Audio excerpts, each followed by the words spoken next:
Thank you, Mr.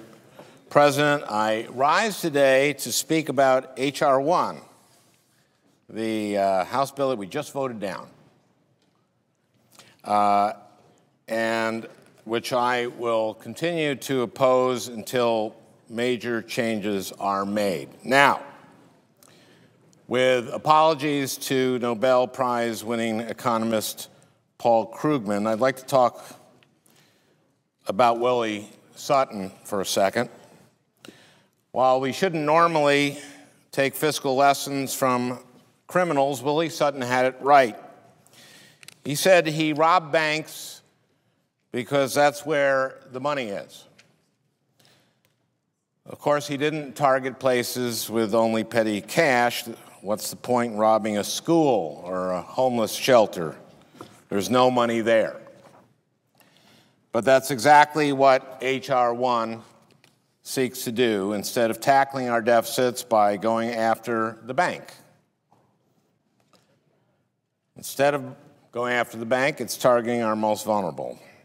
Domestic non-security discretionary spending makes up only 12% of our budget. We can't balance the budget with only 12% of the budget on the table. We need to be looking at the big picture. We need to be focusing on the bank, where the money is.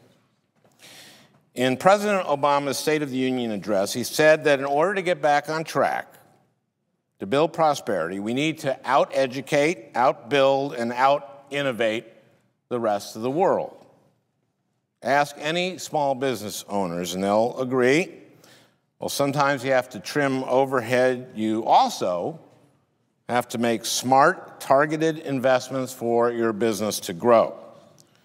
So why does H.R. 1 do exactly the opposite?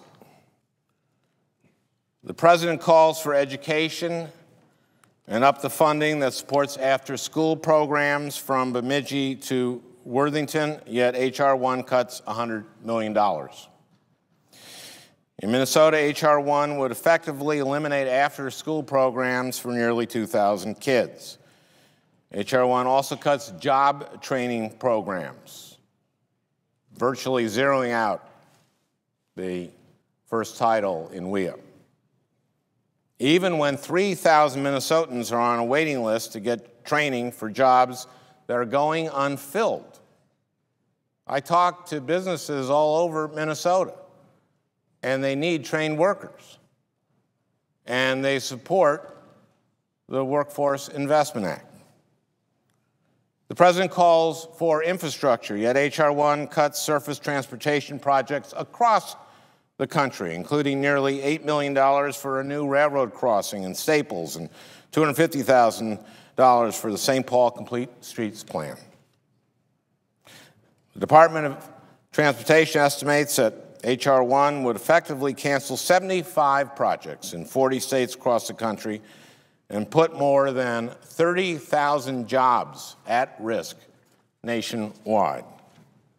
The president calls for innovation, and yet H.R. 1 cuts $2.5 billion in life-saving biomedical and health research at the National Institutes of Health and National Cancer Institute. The United States and my home state of Minnesota have been the world leaders in innovative biomedical research. But under H.R. 1, the United States would be forced to detour from our path toward breaking biomedical frontiers. I think that we can agree that we must not be penny-wise and pound-foolish when it comes to investing in our nation's future. So H.R. 1 does exactly the opposite of what our country should be doing during an economic recovery. And H.R. 1 doesn't target Willie Sutton's bank. It goes after schools and roads and cancer research. I've got a few ideas for targeting the bank, where the money is. Let's start with big oil and gas. Over the past decade, the past 10 years, just the 5 largest oil and gas companies have made $1 trillion in profit. In profit. Not revenues, profit, $1 trillion in profit. Yet, we are giving them tax subsidies that have been in place since as far back as 1916. Eliminating these wasteful subsidies will bring in about $64 billion over 10 years. Hello, let's do that. Another bank, waste and fraud in the healthcare system. Provisions in the health reform law reduce waste. And the value index that I and others pushed for in the healthcare reform bill is going to ensure that we reward value, not volume, in Medicare. Now, in Texas, for example, Medicare reimbursements are about 50% higher per patient than they are in Minnesota. Yet, in Minnesota, we have better outcomes. Why? Because we deliver higher value health care at a much lower cost. Imagine how many tens of billions or hundreds of billions of dollars we could save if every state delivered health care like Minnesota does, like my state does. Also in Medicare, the government pays too much for Medicare prescription drugs because Medicare represents so many people, it could negotiate prices directly with the drug companies and deliver the same benefits for seniors at a lower cost. The VA already does this. The VA does this. This simple change could save taxpayers up to $24 billion a year, or $240 billion over 10 years. This is where the money is. Now, I'm not the first to point out there is waste in healthcare, but we can do something about it. And guess what? H.R. 1 would cut $250 million from healthcare fraud and abuse control. Man.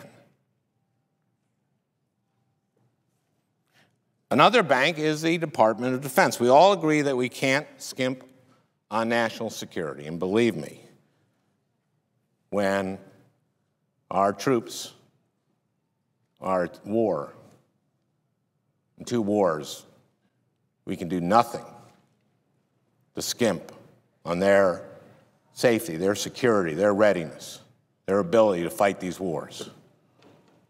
Or on them when they come back from war. And H.R. 1 makes cuts to homeless vets. So we don't want to skimp on national security, but when the military says it doesn't need or want something, we should listen. When it says it doesn't need the F-35 alternate engine, the Marine Expeditionary Fighting Vehicle, or the non-line of sight launch system, we shouldn't buy them.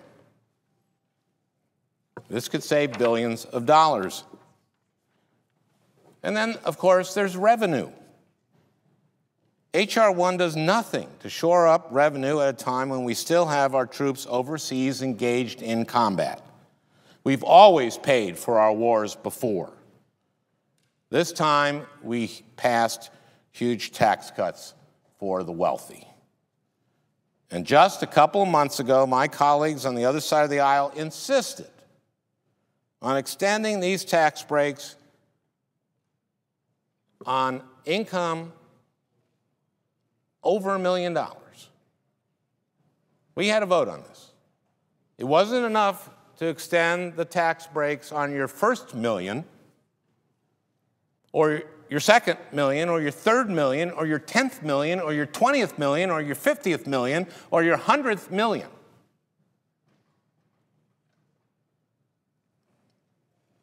Ending the tax breaks for millionaires could have brought in around $35 to $40 billion every year.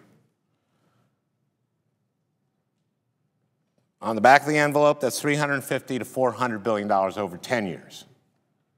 I added a zero.